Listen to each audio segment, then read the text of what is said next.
Hello. In my last video, I compared the mathematical model that predicts where the sun should be against the sun's recorded position based on the shadow that it cast. I would recommend that you watch this one. In it, I showed a 3D model that demonstrates how the Earth is spherical and rotates and shows the equivalent of the sun rotating around the Earth. I was working on making the spreadsheet that I was referring to in this one available to the public when I happened to notice p-brane put out a video, and I will leave that link in the description below. And in it, he was talking about a few things, but the first thing that he was showing was during a sunrise, the sun seems to move in a straight line like this. And during a sunset, it tends to descend in a straight line as well, like this.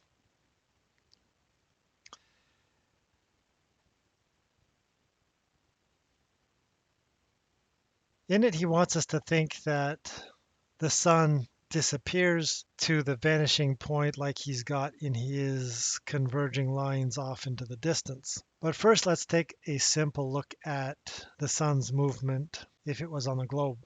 So let's just say that you're on the equator and you're looking due east.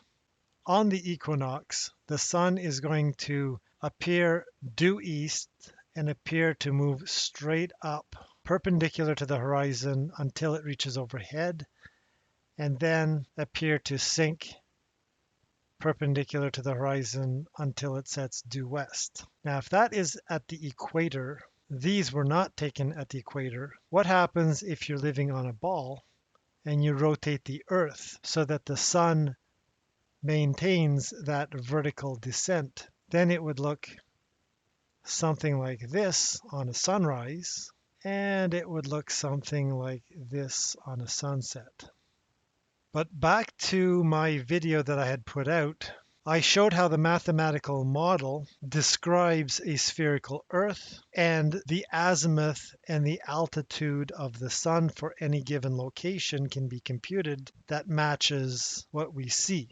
So I decided to take my animation, the one that generated this particular thing right here, and I decided to expand on it slightly for the flat Earth. So let's just say that the sun circles above the Earth like this. And here, this is where I am at 45 degrees north. Again, I would recommend you watch the other video, but if you haven't, imagine you have a stick that's this length and one end remains on the same spot on the ground, and you point the other end towards the sun like this so that it's always facing the sun no matter what time of day or night it is. Where the end of the stick that points towards the sun is marked in 3D space, you could think of as where these little balls are.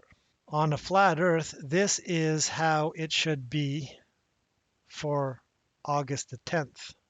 If I were to move directly south towards the equator, this is how the sticks should be. And if I move to 45 degrees south, then they form an even more interesting pattern. It almost looks a little bit like a cowbell.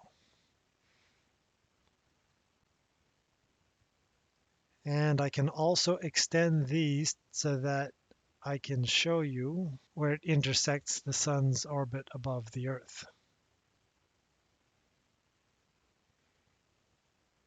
But you can see that south of the equator, it kind of forms like a fish mouth, and that the end of the stick forms two arcs. The first arc like this, and the second arc like this.